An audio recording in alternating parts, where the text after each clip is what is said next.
ನೋಡಿ, ಗೆಣಸನ್ನ ಇಂಗ್ಲಿಷಲ್ಲಿ ಸ್ವೀಟ್ ಪೊಟ್ಯಾಟೊ ಅಂತ ಕರೀತಾರೆ. ಅಲ್ಲದೆ ಈ ಸಿಹಿ ಗೆಣಸನ್ನ ಚಳಿಗಾಲದ ಸೂಪರ್ ಫುಡ್ ಅಂತಾನೂ ಕರೀತಾರೆ. ಇದನ್ನ ನಿಯಮಿತವಾಗಿ ನಮ್ಮ ಆಹಾರದ ಭಾಗವಾಗಿ ಮಾಡಿಕೊಂಡ್ರೆ ಏನೆಲ್ಲ ಹೆಲ್ತ್ ಬೆನಿಫಿಟ್ಸ್ ಇದೆ ಅಂತ ನೋಡೋಣ. ಏಕೆಂದ್ರೆ ಇದರಲ್ಲಿ ಹೇರಳವಾಗಿ ಪೋಷಕಾಂಶಗಳಿವೆ. ಅಲ್ಲದೆ ಸಿಹಿ ಗೆಣಸನ್ನ ಯಾರು ತಿನ್ನಬಾರ್ದು, ಅಂದ್ರೆ ಯಾರು ತಿನ್ನೋದನ್ನ ಅವಾಯ್ಡ್ ಮಾಡಬೇಕು ಅಂತಾನೂ ನಾನು ಈ ವಿಡಿಯೋದಲ್ಲಿ ತಿಳಿಸ್ಕೊಡ್ತಾ ಇದ್ದೀನಿ. ಈ ವಿಡಿಯೋನ ಕೊನೆಯ ತನಕ ನೋಡಿ. ಹಾಗೆ ನನ್ನ ವಿಡಿಯೋ ನೀವು ಫಸ್ಟ್ ಟೈಮ್ ನೋಡ್ತಾ ಇದ್ರೆ ನನ್ನ ಚಾನಲ್ನ ಸಬ್ಸ್ಕ್ರೈಬ್ ಮಾಡೋದನ್ನ ಮಾತ್ರ ಮರಿಬೇಡಿ. ಗೆಣಸು ಒಂದು ಪ್ರೀಬಯೋಟಿಕ್ ಫುಡ್. ನೋಡಿ, ಗೆಣಸಲ್ಲಿ ಯಥೇಚ್ಛವಾಗಿ ಫೈಬರ್ ಅಂಶ ಇರೋದ್ರಿಂದ, ಅದರಲ್ಲೂ ಇನ್ಸಾಲ್ಯುಬಲ್ ಫೈಬರ್ ಜಾಸ್ತಿ ಇರೋದ್ರಿಂದ ಈ ಒಂದು ಗೆಣಸು ಪ್ರೀಬಯೋಟಿಕ್ ಫುಡ್ ಆಗಿ ನಮ್ಮ ದೇಹದಲ್ಲಿ ಕೆಲಸ ಮಾಡುತ್ತೆ. ಅಂದರೆ ನಮ್ಮ ಗಟ್ಟಲ್ಲಿ, ಅಂದರೆ ನಮ್ಮ ಕರಳಲ್ಲಿ ಇರುವಂತಹ ಬ್ಯಾಕ್ಟೀರಿಯಾಗಳ ವೈವಿಧ್ಯತೆಯನ್ನು ಮೇಂಟೈನ್ ಮಾಡುತ್ತೆ. ಓವರ್ ಆಲ್ ಡೈಜೆಷನ್ ಇಂಪ್ರೂವ್ ಮಾಡುತ್ತೆ. ಹಾಗೆ ಗಟ್ ಹೆಲ್ತ್ ಕೂಡ ಇದು ಇಂಪ್ರೂವ್ ಮಾಡುತ್ತೆ. ಸೊ ಹಾಗಾಗಿ it is one of the best prebiotic food ಅಂತಾನೆ ಹೇಳ್ತಾರೆ. And it is very rich in beta carotene. ಅಂದರೆ beta carotene is a precursor of vitamin A.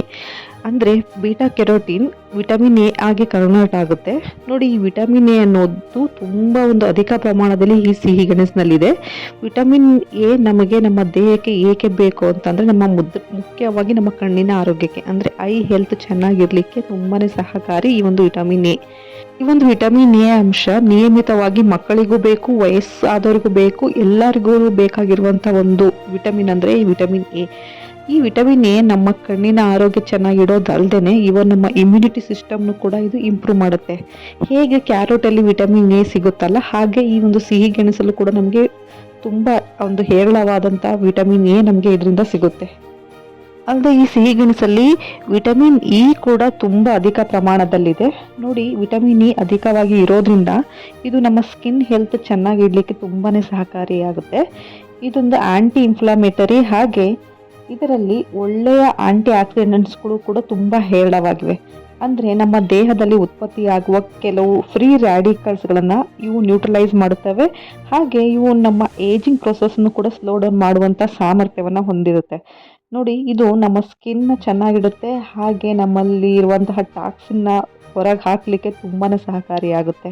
Sweet potato is high in fibre content. ನೋಡಿ, ಸಿಹಿ ಗೆಣಸಲ್ಲಿ fibre ಅಂಶ ತುಂಬಾ ಯಥೇಚ್ಛವಾಗಿದೆ. ಅದರಲ್ಲೂ ಈ ಒಂದು ನಾರಿನಂಶ ಇರೋದ್ರಿಂದ ಇದು ನಮ್ಮ ಡೈಜೆಷನ್ನ ತುಂಬ ಇಂಪ್ರೂವ್ ಮಾಡುತ್ತೆ. ಅಲ್ಲದೆ ಇದರಲ್ಲಿ ಸಾಲ್ಯುಬಲ್ ಫೈಬರ್ ಜೊತೆಗೆ ಇನ್ಸಾಲ್ಯುಬಲ್ ಫೈಬರ್ ಕೂಡ ಜಾಸ್ತಿ ಇರೋದ್ರಿಂದ ನಮ್ಮ ಬೋವೆಲ್ ಮೂಮೆಂಟು ಮತ್ತು ನಮ್ಮ ಓವರ್ ಆಲ್ ಡೈಜೆಷನ್ನ ಇದು ಇಂಪ್ರೂವ್ ಮಾಡುತ್ತೆ.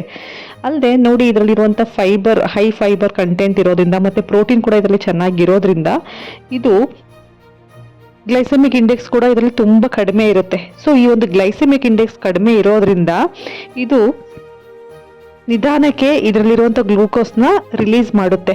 ಸೊ ಇದು ಓವರ್ ಆಲ್ ಬ್ಲಡ್ ಗ್ಲೂಕೋಸ್ ಲೆವೆಲ್ನ ನಿಯಂತ್ರಣದಲ್ಲಿ ಇಡಲಿಕ್ಕೆ ಸಹಕಾರಿ ಆಗೋದ್ರಿಂದ ಡಯಾಬಿಟಿಕ್ ಇರೋ ಅಂಥವ್ರು ಇದನ್ನು ನಿಯಮಿತವಾಗಿ ಸೇವಿಸ್ಬೋದು, ಯಾವುದೇ ತೊಂದರೆ ಆಗೋದಿಲ್ಲ.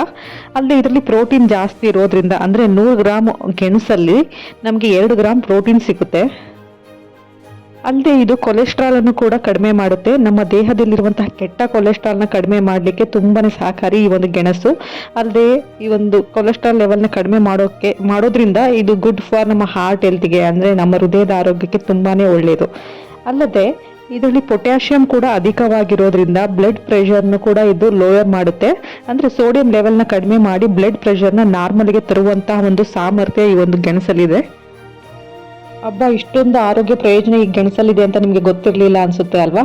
ನೋಡಿ, ಬಾಯಿಗೂ ರುಚಿ, ಆರೋಗ್ಯಕ್ಕೂ ಒಳ್ಳೆಯದು ಈ ಒಂದು ಗೆಣಸು. ಅದರಲ್ಲೂ ಚಳಿಗಾಲದಲ್ಲಿ ಇದು ಎಲ್ಲ ಕಡೆ ಸಿಗುತ್ತೆ. ಸೊ ಮಿಸ್ ಮಾಡದೆ ಇದನ್ನ ಮನೆಗೆ ತಂದು ತಿನ್ನಿ. ಈಗ ಕೊನೆಯದಾಗಿ ಈ ಒಂದು ಗೆಣಸನ್ನ ಯಾರು ತಿನ್ನಬಾರ್ದು ಅಂತ ನೋಡೋದಾದ್ರೆ, ನೋಡಿ, ಗೆಣಸಲ್ಲಿ ಆಕ್ಸಲೇಟ್ಸ್ಗಳು ಜಾಸ್ತಿ ಇವೆ. ನೋಡಿ, ಆಕ್ಸಲೇಟ್ಗಳು ಇರುವಂಥ ಆಹಾರಗಳನ್ನ ಸೇವಿಸಿದರೆ ಕಿಡ್ನಿ ಸ್ಟೋನ್ ಆಗುವ ಚಾನ್ಸಸ್ಸು ಜಾಸ್ತಿ ಇರುತ್ತೆ. ಸೊ ಇದರಲ್ಲೂ ಆಕ್ಸಲೇಟ್ ಜಾಸ್ತಿ ಇರೋದ್ರಿಂದ ಈ ಕಿಡ್ನಿ ಸಮಸ್ಯೆಯಿಂದ ಬಳಸ್ತಾ ಇರೋರು ಇದನ್ನು ಅವಾಯ್ಡ್ ಮಾಡಿದ್ರೆ ಒಳ್ಳೆಯದು. ಇಲ್ಲ ನಿಯಮಿತವಾಗಿ ಬಳಸ್ಬೋದು, ಲೈಕ್ ವಾರಕ್ಕೆ 1 ಸಲ, 15 ದಿನಕ್ಕೆ 2 ಸಲ ಹಾಗೆ ಬಳಸಿದರೆ ಸಾಕಾಗುತ್ತೆ.